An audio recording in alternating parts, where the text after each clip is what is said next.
Welcome, folks, to our March, nearly April, fireside chat for the Medical Valuation Laboratory. I'm pleased to co-host again with my better half, Tom Gunderson, for these events. We are only probably 2 chats away from going dockside. We have to figure out when ice will be out. I'm actually looking at ice. It may not seem like it right now, so we're still definitely fires are good. Today we have a great program coming up. We have Susan Alpert, who's been just a stalwart person for all we've done with the Medical Industry Leadership Institute and the Valuation Lab going on. I think the number is well over 10 years, and perhaps actually I think 16 if I count it right from our first meeting, or 17. Susan's the first person who believed we could have an outstanding medical industry MBA program, and really appreciate that. And still do. Thank God. And then we also have 2 folks that Susan and Tom and I are going to have a conversation with, Winifred and Mark Kramer. We're going to get into their bios. You can look at those online. And just to understand our custom as before, we do 30 minutes on the record and then 30 minutes off the record with all the folks that are here. And just another point of information, this is sponsored by all the medical industry programs that we have going on with Carlson School, our Valuation Lab, our Global Medical Industry MBA, now with scholarships through April, and then obviously the Millie program we have with the medical industry specialization. With that, I'm going to turn the baton over to my co-host, Tom Gunderson. Hi, everybody, and thanks for joining. It looks like by looking at the screen here that everybody has sort of the unwritten rules in hand of keep your microphone off, and if you do have a question, turn your camera on so that we can see that. And I will, Susan, I'll start with you, and maybe you can do just a brief introduction, but rather than come back to me after that, the first question really gets at what's going on in Europe. A lot of companies go to Europe, do their clinical trials, then come over to the US, have some sort of commercial goings on in Europe while they're working in the FDA in the US. And now Europe has come up with MDRs, medical device regulation, first update in 20 years. And at least the companies I'm talking to, it kind of is not only expensive, but slowing things down in Europe. If you and your group could talk about that a little bit, that'd be terrific. Yeah, so thanks, Tom. So I think the first thing is to take a step back and just remind everybody that on the medical technology side, the world is not one thing. Regulation is really different in different places around the world. Yes, it's all technology. Yes, it all recognizes that there are lower risk, moderate risk, and higher risk technologies. But one of the things that really is seen more on the medical device side than it's seen on the pharma side is that culture really influences the way things are regulated. Culture in terms of acceptance of risk, and understanding of risk, and understanding of technology. So culture has a lot to do with why we see a lot of differences from one country or one area. We talk about Europe from another. And since we all work globally, we have to kind of think a little differently about where things are. What it appears happened in Europe is, for those who haven't heard about this, the change that Tom's talking about is Europe went from being essentially one of the easiest places to go to market. Yes, you had to provide information about your product and it had to go through a regulatory process, but it was regulatory light for most products and only required clinical data, clinical trials, and more heavy lifting for really high risk product. And what they did is the commission, which is the government people, not the regulators, not the people who are deep into the regulation, decided on the basis of really 2 problem cases and criticism that they were too light, flipped it all over, literally flipped the whole thing over and said, okay, our patients deserve to have only well-tested products. So now everything from the simplest tool to the most complex device needs every bit of data, every bit of testing, and clinical trials and clinical data for everything. So that's what they did. And then they drew a line in the sand and said, as of this date, so if you're approved before, you can run out the time because they're renewable at 5 years. Unlike in the US, they have to renew their approval every 5 years. If you're in the middle, that's fine. But from now on, everybody has to do this new process. And the new process is so totally different that they really haven't described it completely yet. Even the people who are regulating, the notified bodies who regulate, they have no idea exactly what they need to do with a lot of products, and no one can tell them. So they're still working out the kinks. What happened most recently, and then I'll turn to Mark and Winnie with their experience. What happened most recently is several countries are now asking the regulators to postpone this because they're seeing something really impactful for patients in Europe, and that is a lot of products will disappear. At the end of those 5 years, a lot of products are going to disappear. And we'll talk a little bit about what companies will do about having to have this new burden even for simple things. So it's kind of a real flip over, but it has to do with, impression and culture and position in the world. And I think regulators not always thinking about the impact of what they do, but they're not the regulators, the government. It's the high level, it's sort of like Congress making a new law and then changing everything. And then the regulators have to juggle.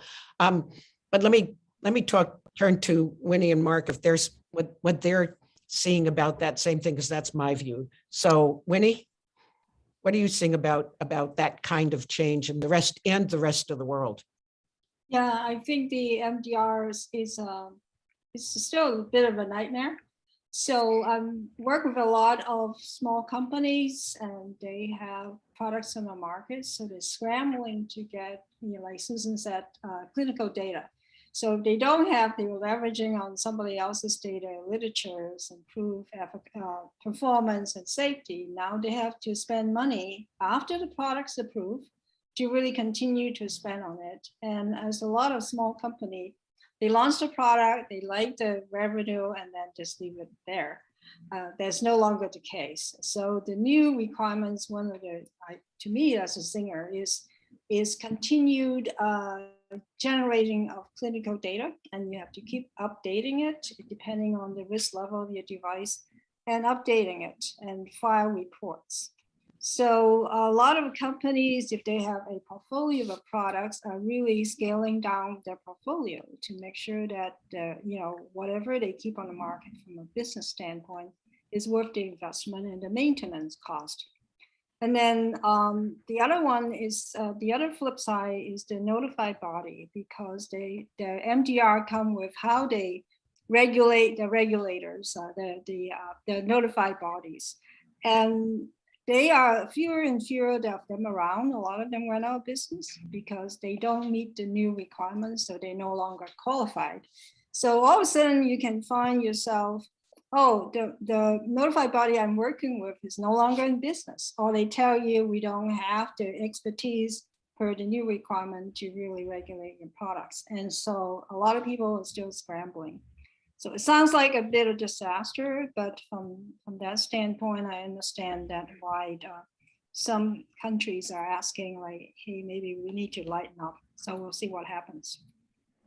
Yeah, I think it's also important to kind of see what that does in terms of structuring in the world. I mean, where you go.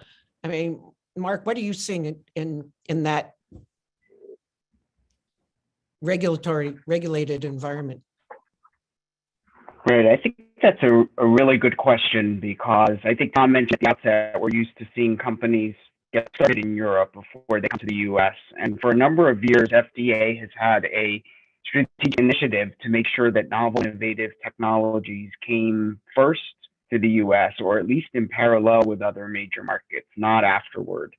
And I think they're seeing success in steps that FDA has taken to move the needle from where it was several years ago. And I think this MDR is going to assist in that effort. The latest data I saw from FDA, which, I don't have the exact figure on the top of my head, but I think that they were seeing good success in terms of this initiative, getting a majority of companies saying they will come to the US at least first, or either first or in parallel with other major markets. So I think we will see some change there. The other thing that I'll mention is, with FDA, and I work largely with FDA, but we always talk about the pendulum, and there's just sort of a seasonal shift, not yearly, but over the span of 5 years or so, where things get tighter and more difficult, and then it goes too far, and then it gets a little bit easier with time. At the same time, the sophistication of the whole endeavor is always getting more rigorous and more sophisticated. But I think the flexibility with which the regulators may approach it may vary with time. And it'll be interesting to see how this goes with MDR, because I know from clients that I work with, what I see the notified bodies coming back with is, as companies, these are high risk products getting certified with MDR. It's some of the stuff you really have to scratch your head about and say, why are they asking for this? I think there's really a concern for the notified bodies to make sure they're doing a good job. They're doing an extra good job, but things that may not really be necessary. And I think we'll have to see how that transpires. Yeah, and it doesn't surprise me, because think about it. And I think it's really important for companies to think about too, and that it's if you never had to do clinical work, you never had to bring that work, it means their regulators, the notified bodies, who are independent companies that are certified by the government to do the regulatory work. It's unlike here. If they've never had any experience with lower risk product, if all the people who know anything about doing clinical work only work with high risk product, they don't know what kind of clinical data you need for low risk product. So Tom, in terms of your question, the regulators don't know what they need to ask for. They don't know what they should be looking at. So they can't tell the company what to bring. And the companies, their experience, new companies haven't got experience with anybody. People who've only been in Europe haven't had to do clinical work. So it's really made a mess about the development of product, the delivery of product, the persistence of product for patients. And as Mark points out, the US is looking pretty good right now, because FDA on the device side puts out a lot of regulation and a lot of guidance. They tell people what they need and how to bring it. They do meetings to tell people what to bring and how to bring it. And they also, again, as Mark pointed out, FDA has been focusing on how do we expedite, how do we bring newer technology and really different, what they call breakthrough technology that offers some advantage over what's going on. How do we move that faster? And Europe turned around and moved everything slower. So that combination is kind of really, really impacting how people think about what to do with a global product and where to go and where to develop the data and how to develop the data. And I got asked the other day, will Europe take US data? The US takes European data. You just have to, make sure it meets criteria for US patients, but we don't even know what they're going to take. So it really had a huge impact. So good question, Tom. Winnie, did you have a comment? Yeah, I'd like to follow on with Susan's comments about the notified body.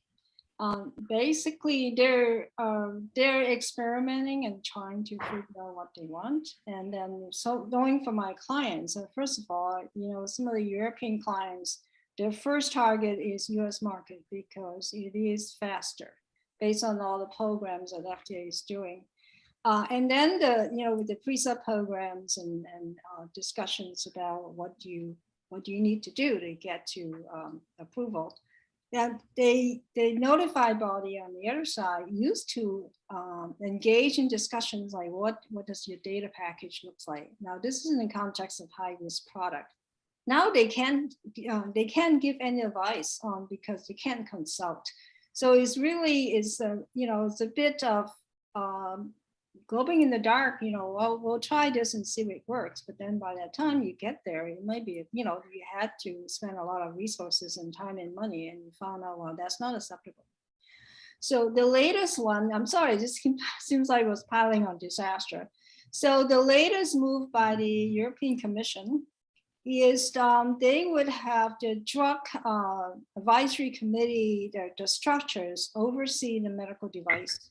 So the EMA is overseeing it, although the industry in Europe really doesn't like that because they want more efficiency at the real high level, political level. They just announced this, I think, pretty recently in the last month or so. So we'll see what happens. So it's kind of like the drug side of FDA overseeing the device stuff. I mean, that's my cynical view a little bit. And I think Mark and I can comment on even FDA sides, and FDA is one organization. I started out on the drug side and then I moved to the device side.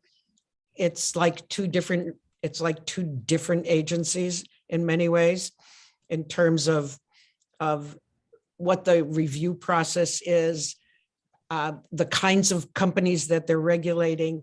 I mean, it's night and day in many ways. I don't know, Mark, you ran combination products. You saw it hard and fast. Right. I think one of the things that made combination products so difficult is basically like the different product areas were really different worlds, or different terms of sophistication of the industries that were being regulated, the experience and types of experience and disciplines brought to bear by regulators. Timelines were radically different. The cultures were completely different. So yeah, combination products are really at the forefront of that. And I think after 20 years, and it's 20 years this year since combination product regulation really took hold in the US, we're seeing some of those barriers breaking down, but it's still very, very different because most frontline review staff, they'll do either one or the other, not typically both. They have only limited exposure to the other side, drugs or devices, and when they're confronted with the other type of product, it's an issue. And I think there are parallels to what we're seeing elsewhere as well. Yeah, that's what I was thinking when he was saying, if you put the drug people in charge of devices, the world is going to be a very different place. So right. I could continue this much beyond my time allotment, which I've already done a little bit here. And so I'll save my follow-up questions on this topic till we turn the recorders off and we have a little more time. Steve, why don't I hand it back to you and take another tack? Sure. Thanks, Tom. So I guess this question was really intriguing to me, Mark, and everyone please chime in on this, on the basically when you do have essentially the two combination products. I mean, I remember doing a little bit of work on this when I was working in private industry before I was an academic. I guess the question is, based on what Susan's talking, are we really talking about for combination products essentially a third pathway because it is so different than just a device or just a drug, or is it more like it's a blend, but it's a question of who gets first in on the blend and how does that color it? I think that's the Mark first, I think, or anyone who wants to chime in. Okay, yeah, sure, I'll take it first. Sure, I mean, certainly in the early days of the combination product regulatory development, there was thought about doing a third thing, something brand new, unique to combination products. But what FDA did, and what I see elsewhere around the world, is that regulators are basically trying to pigeonhole combination products into one or the other based on whichever part of the product dominates. And in the US, we call that primary mode of action. In Europe, they call it principal mode of action, and in other areas, they may follow a sort of similar approach. But the idea is whatever is really providing the most important therapeutic effect of the product is what governs how that product will be regulated. And then the rest, the other half of the product kind of gets force fit into that, even though it may not be a perfect fit. Where I really see this getting to be a problem in real life is it's often okay at the front end in terms of the approval process, but as we all know, what's different about often for devices and drugs is that devices evolve. There's the first generation, the second generation, there's constant fixes and evolution and development, and the drug process is just not designed for that kind of evolution. You know, in the device world, we have many different types of PMA supplements that could be tailored to different kinds of changes. We don't really have that when a device is actually regulated under a new drug application or a BLA. So that continues to be an issue. Yeah, and from the company Susan? side, it can be really challenging to figure out, because as you point out, first of all, the products evolve differently. They also are manufactured differently. They also have different, you need to look at different things in order to make sure that you've got stability of the product. So it's challenging enough for those of us who've regulated on both sides. But if you've not worked on the other side, you don't really have any idea of what the other part of the product, how the other part of the product is developed and kept stable and assured to remain safe and effective in the market. And it's a challenge. It's a huge challenge.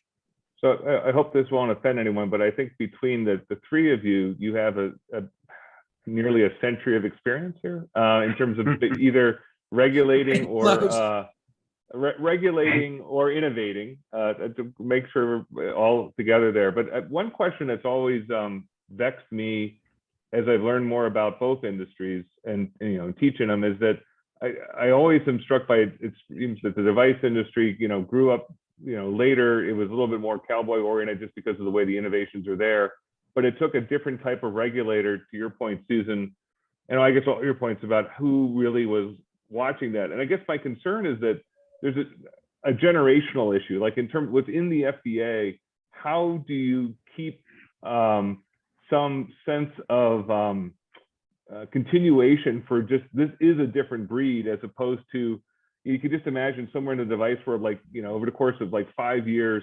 30% of folks in device and FDA, like, we're done, we're going off to the Chesapeake, we're out. And a bunch of people come in from the drug side and just go, what is this? This is crazy. So, I mean, how should I be concerned, or is there a process of continual learning and adaptation? Anyone? I'm going to start, but Mark's going to talk about it because he actually ran one of the education pieces at the Device Center for a while. So the people who come in with with our backgrounds, different backgrounds. So, chemists go into the pharma more. The animal people can do both. It depends on what they're interested in.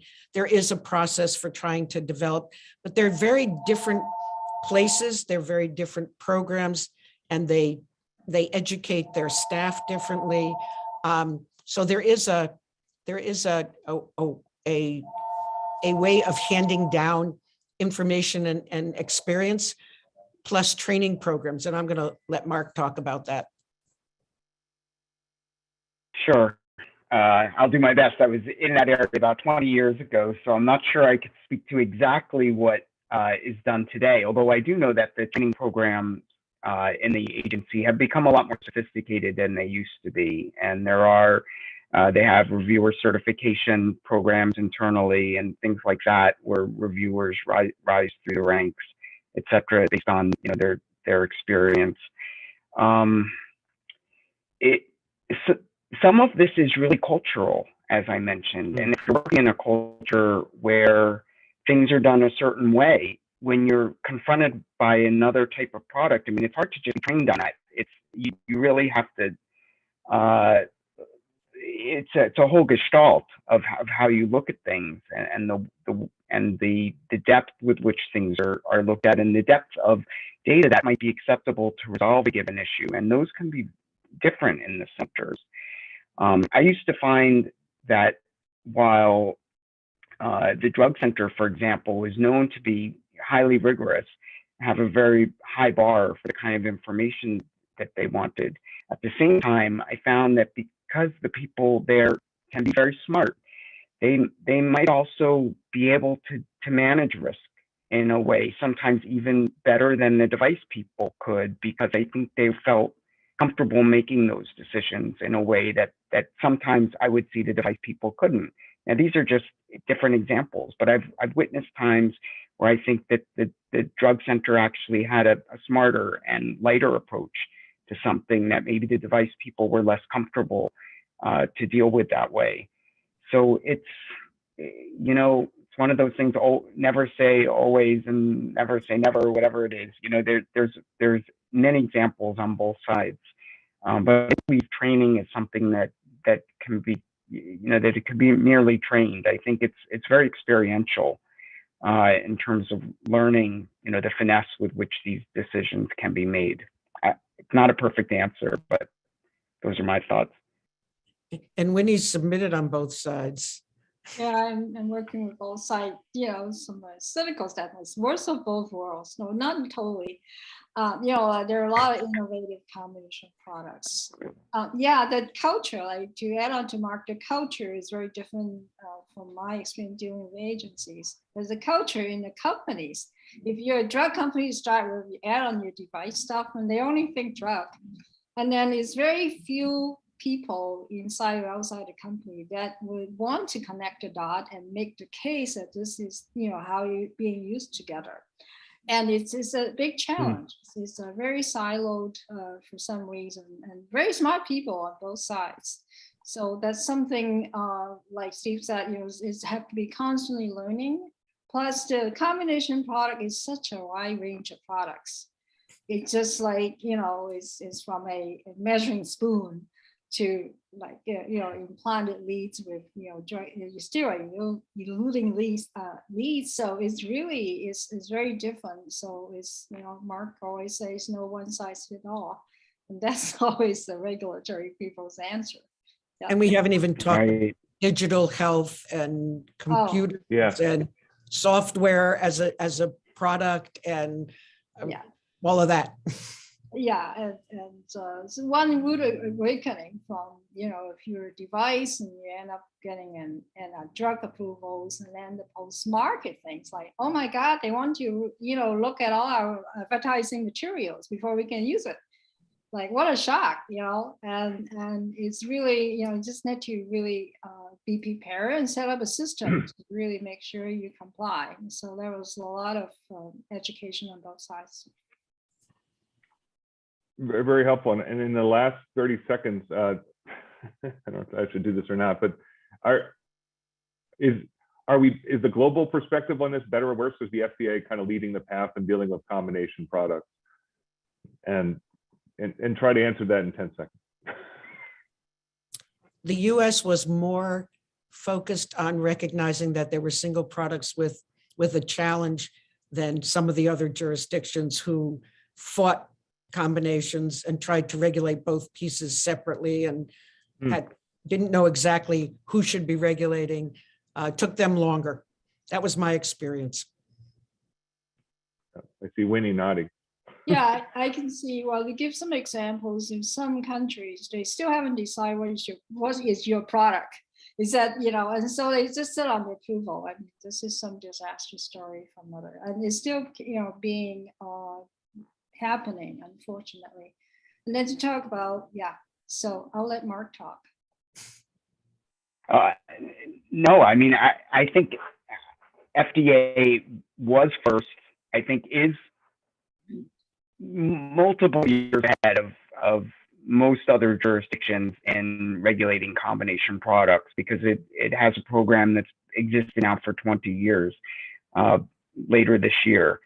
And others, I actually have some insight in working with some governments in terms of where they are. And I think they're trying to pick up what they can of the FDA way of doing things, but they're maybe just getting started around now. So it depends on the maturity of the market, but I think it's fair to say FDA is probably a decade ahead of most other regulators in this area.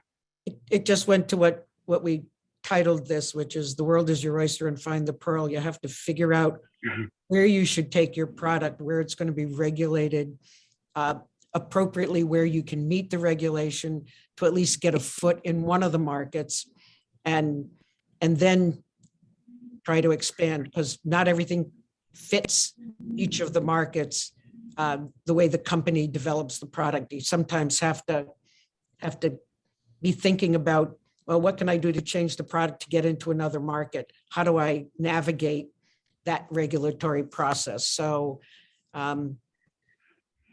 it's not a simple world. It's a complicated world, and you need to pay it, be thinking about, where do I want my product to go? What do I want it to do? And how in the world am I going to get it there? So as we close out on the recorded session, I think that's why we're thrilled that you folks are here talking to us about it, because you're the experts and Sherpas to navigate through that process, whether domestically or globally, or where you should go oyster hunting, basically, to find your pearl. So with that, we are going to go off the record and move to a different conversation. I'm curious to see what Tom will ask first.